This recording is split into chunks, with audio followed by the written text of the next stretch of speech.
Во последните неколку години, дури неколку децении, паралелно со јакнењето на економската соработка со Кина, Кина е се поприсутна во нашата држава и на културен план, и тоа особено пред пандемијата. Ги имаме кинеската амбасада и пред се Конфуција институтот како главен кинески чинител во поглед на културната соработка, кои што организираат различни културни настани, часови за изучување на кинескиот јазик, доделуваат стипендии, овозможуваат соработка меѓу македонските студенти и кинеските универзитети и така натаму. Културната соработка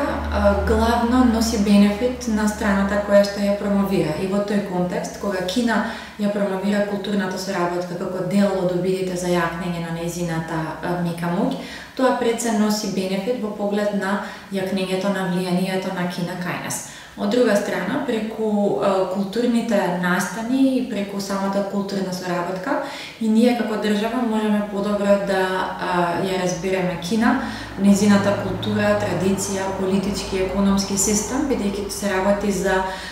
аспекти кои што се многу поразлични во Кина отколку во западниот свет, и на тој начин да видиме дали на кој начин можеме да соработуваме со Кина. Од наша страна, главен чинител во културната соработка е Министерството за култура. Меѓутоа, во изминатите години видовме и доста интензивна културна соработка на ниво на збратимени градови. Од македонска страна, Скопје, Битола, Охрид, Кочани и Прилеп се градови кои што имаат збратимени градови во Кина, така што и на ниво на овие локални партнерства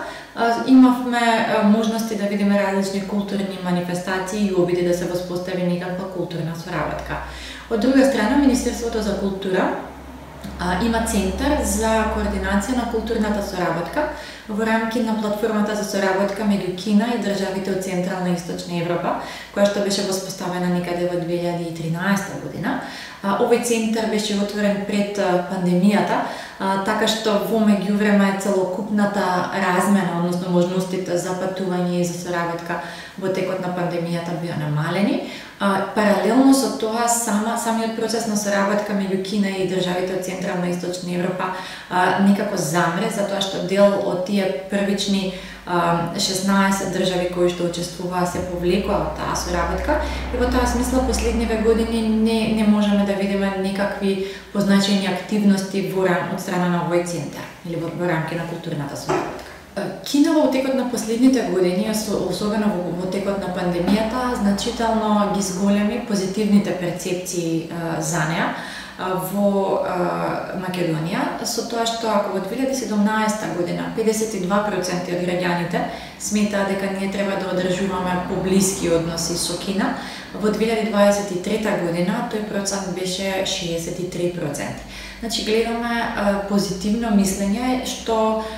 може да се протолкува и како расположение од страна на нашите граѓани да соработуваат со Кина. Од своја страна, Кина е се поприсутна преку Конфуција институтот од 2013 година, кој што функционира во рамки на Универзитетот Свети Кирил и Методи во Скопје, меѓутоа има и активности на целата територија на државата, во рамки на основни и средни училишта и универзитети, не само во Скопје и не само на тој универзитет, туку и насекаде, што покажува дека постои голема волја кај македонските граѓани и пред се кај најмладите, учениците и студентите, да го изучуваат кинескиот јазик, и логично таа потреба се јавува како дел од некои планови или амбиции за соработка